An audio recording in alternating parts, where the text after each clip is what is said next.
أعوذ بالله من الشيطان الرجيم. بسم الله الرحمن الرحيم. الحمد لله الذي أنزل على عبده الكتاب ولم يجعل له عوجا قيما لينذر بأسا شديدا من لدنه ويبشر المؤمنين الذين يعملون الصالحات أن لهم أجرا حسنا ماكثين فيه أبدا وينذر الذين قالوا اتخذ الله ولدا ما لهم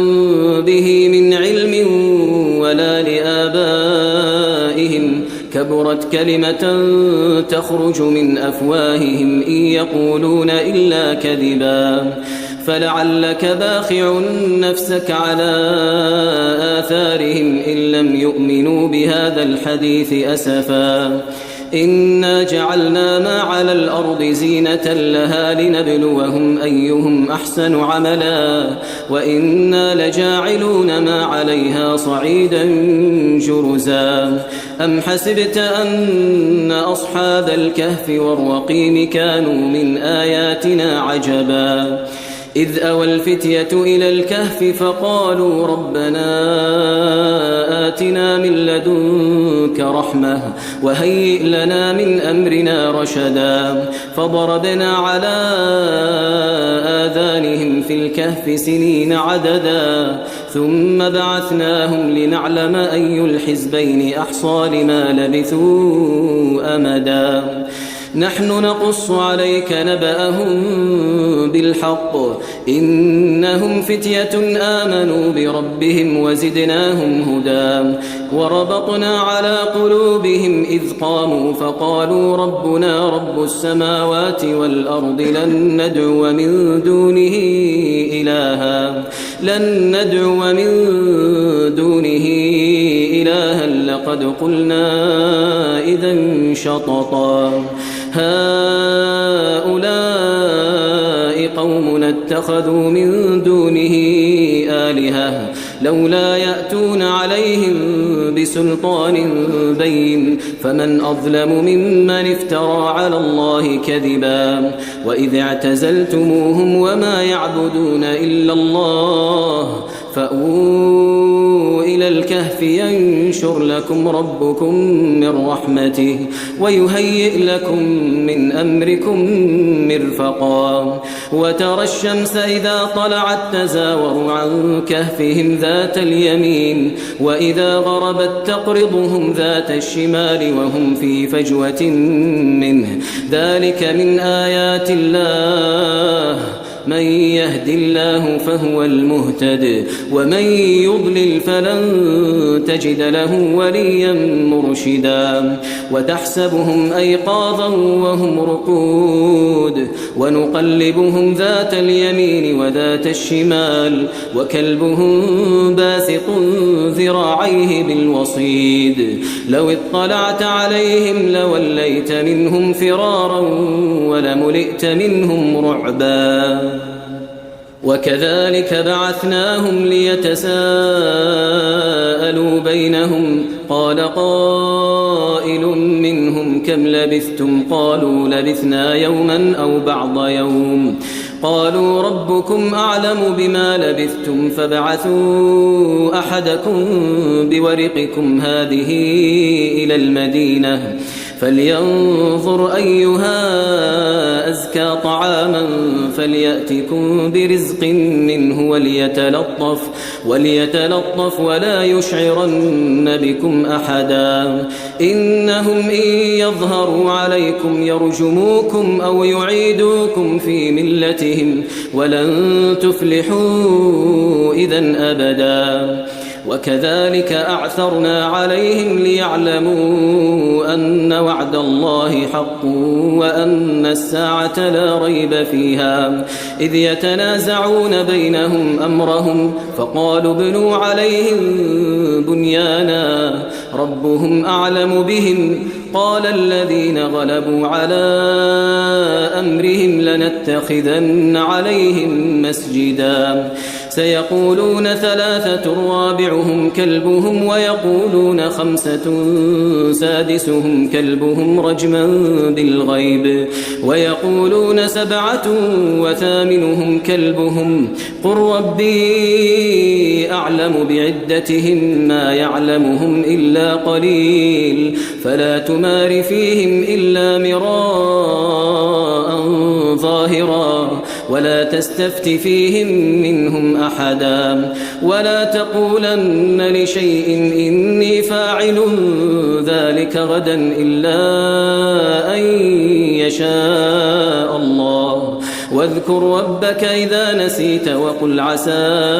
أن يهديني ربي لأقرب من هذا رشدا ولبثوا في كهفهم 300 سنين وازدادوا 9 قل الله أعلم بما لبثوا له غيب السماوات والأرض أبصر به وأسمع ما لهم من دونه من ولي ولا يشرك في حكمه أحدا واتل ما أوحي إليك من كتاب ربك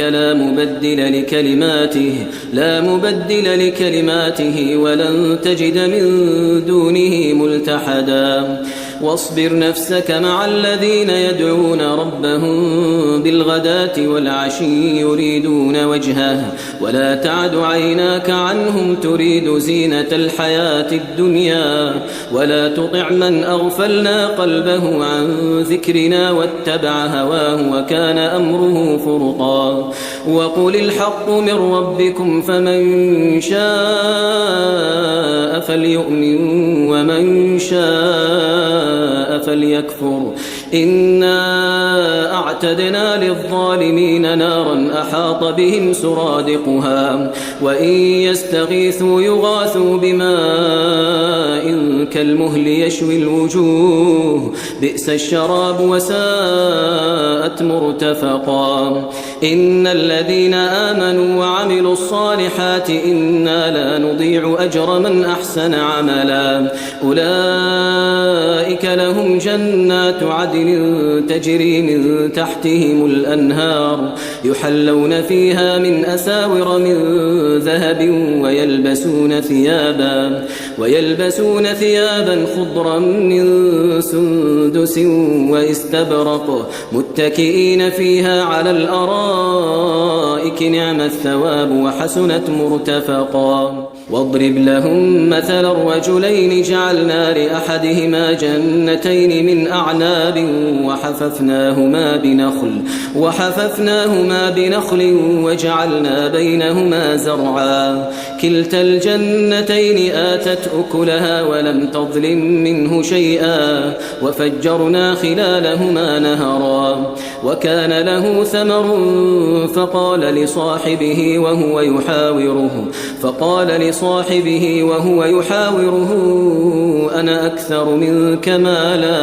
أنا أكثر منك مالا وأعز نفرا ودخل جنته وهو ظالم لنفسه قال ما أظن أن تبيد هذه أبدا وما أظن الساعة قائمة ولئن رددت إلى ربي لأجدن خيرا منها منقلبا قال له صاحبه وهو يحاوره أكفرت بالذي خلقك من تراب ثم من نطفة ثم سواك رجلا لكن هو الله ربي ولا أشرك بربي أحدا ولولا إذ دخلت جنتك قلت ما شاء الله لا قوة إلا بالله إن ترني أنا أقل منك مالا وولدا فعسى ربي أن يؤتيني خيرا من جنتك ويرسل عليها حسبانا من السماء فتصبح صعيدا زلقا أو يصبح ماؤها غورا فلن تستطيع له طلبا وأحيط بثمره فأصبح يقلب كفيه على ما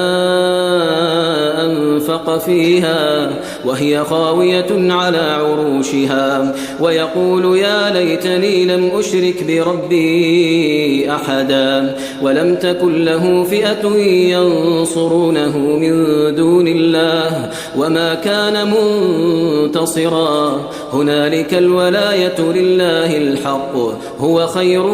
ثوابا وخير عقبا واضرب لهم مثل الحياة الدنيا كماء إن أنزلناه من السماء فاختلط به نبات الأرض فأصبح هشيما تذروه الرياح وكان الله على كل شيء مقتدرا المال والبنون زينة الحياة الدنيا والباقيات الصالحات خير عند ربك ثوابا وخير أملا ويوم نسير الجبال وترى الأرض بارزة وحشرناهم فلم نغادر منهم أحدا وعرضوا على ربك صفا لقد جئتمونا كما خلقناكم أول مرة بل زعمتم أن لن نجعل لكم موعدا ووضع الكتاب فترى المجرمين مشفقين مما فيه ويقولون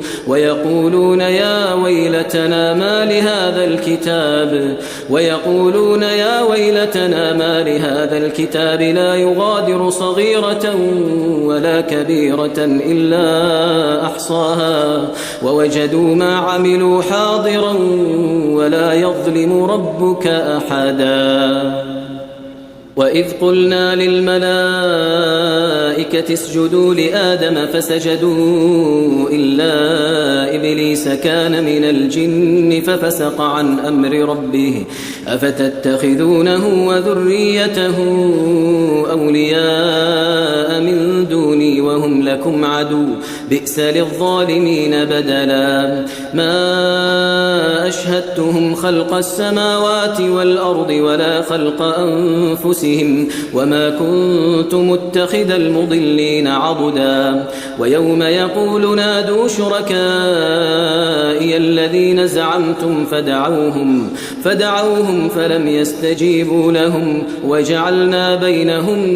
موبقا ورأى المجرمون النار فظنوا أنهم مواقعوها ولم يجدوا عنها مصرفا ولقد صرفنا في هذا القرآن للناس من كل مثل وكان الإنسان أكثر شيء جدلا وما منع الناس أن يؤمنوا إذ جاءهم الهدى ويستغفروا ربهم إلا أن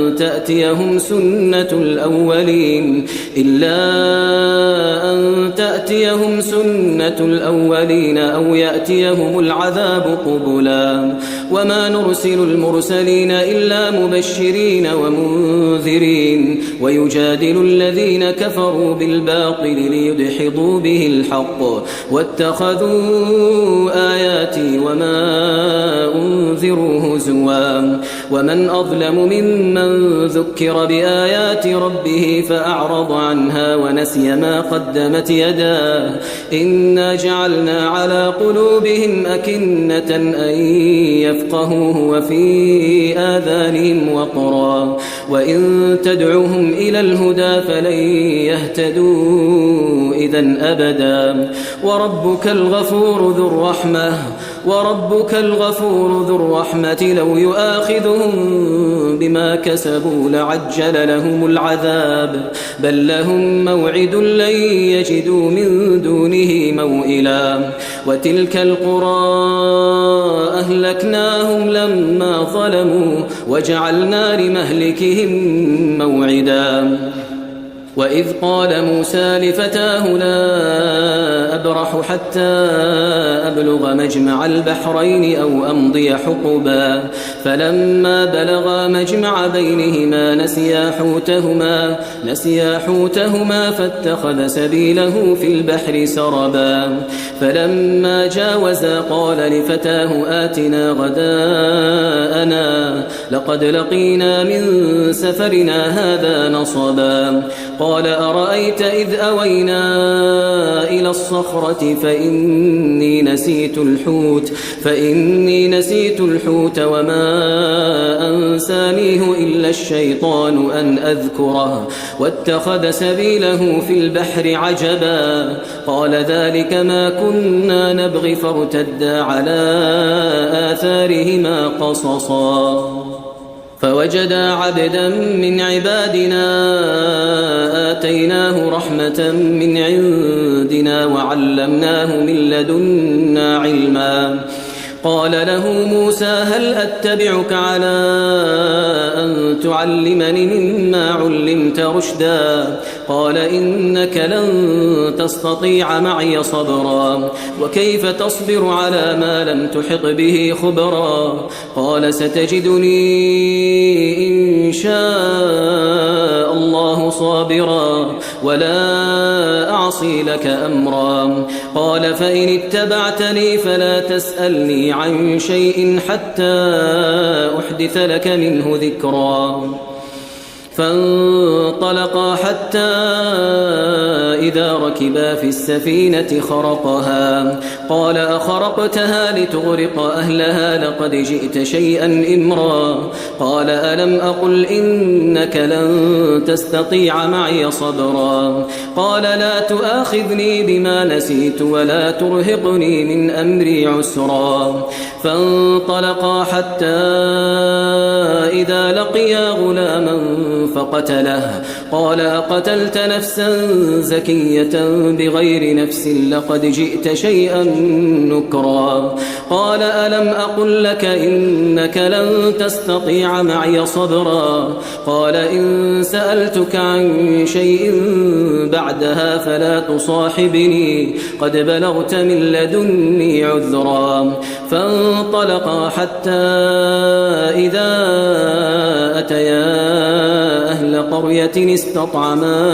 أهلها فأبوا أن يضيفوهما فوجدا فيها جدارا يريد أن ينقض فأقامه قال لو شئت لاتخذت عليه أجرا قال هذا فراق بيني وبينك سأنبئك بتأويل ما لم تستطع عليه صبرا أما السفينة فكانت لمساكين يعملون في البحر فأردت أن أعيبها وكان وراءهم ملك يأخذ كل سفينة غصبا وأما الغلام فكان أبواه مؤمنين فخشينا أن يرهقهما طغيانا وكفرا فأردنا أن يبدلهما ربهما خيرا منه زكاة وأقرب رحما وأما الجدار فكان لغلامين يتيمين في المدينة وكان تحته كنز لهما وكان أبوهما صالحا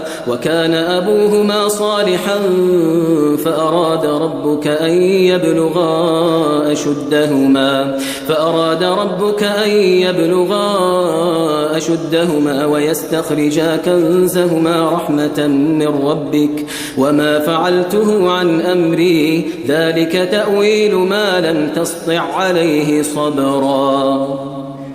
ويسألونك عن ذي القرنين قل سأتلو عليكم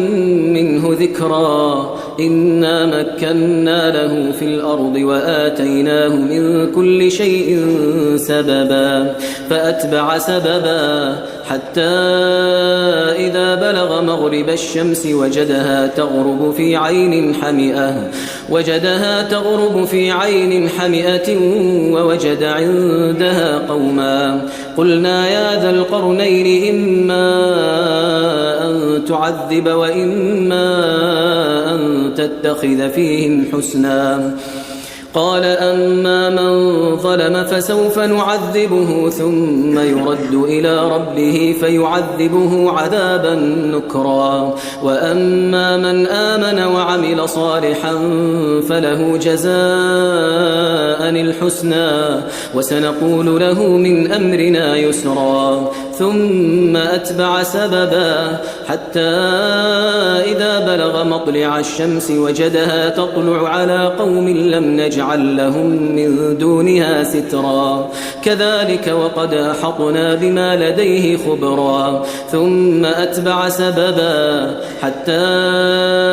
إذا بلغ بين السدين وجد من دونهما قوما لا يكادون يفقهون قولا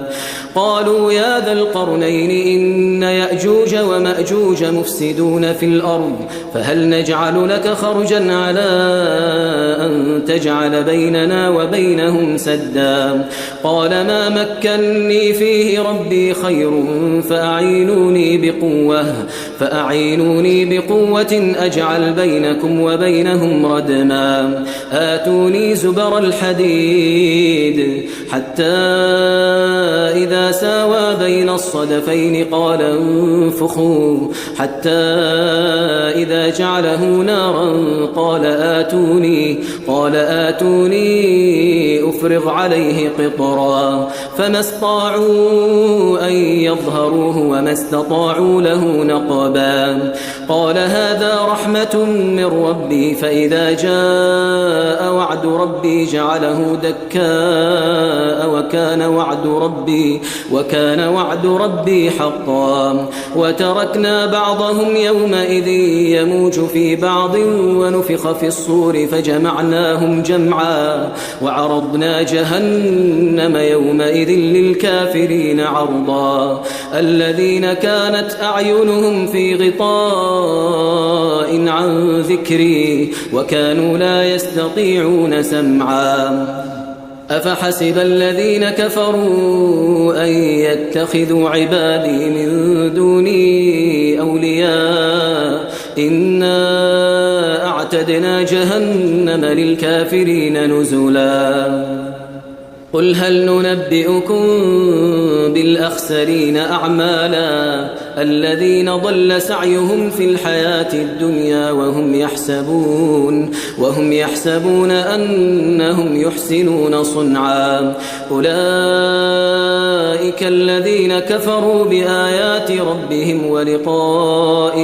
ولقائه فحبطت أعمالهم فلا نقيم لهم يوم القيامة وزنا ذلك جزاؤهم جهنم بما كفروا واتخذوا آياتي ورسلي هزوا إن الذين آمنوا وعملوا الصالحات كانت لهم جنات الفردوس نزلا خالدين فيها لا يبغون عنها حولا قل لو كان البحر مدادا لكلمات ربي لنفد البحر قبل أن تنفد كلمات ربي ولو جئنا بمثله مددا قل إنما أنا بشر مثلكم يوحى إلي أنما إلهكم إله واحد فمن كان يرجو لقاء ربه فليعمل عملا صالحا ولا يشرك بعبادة ربه أحدا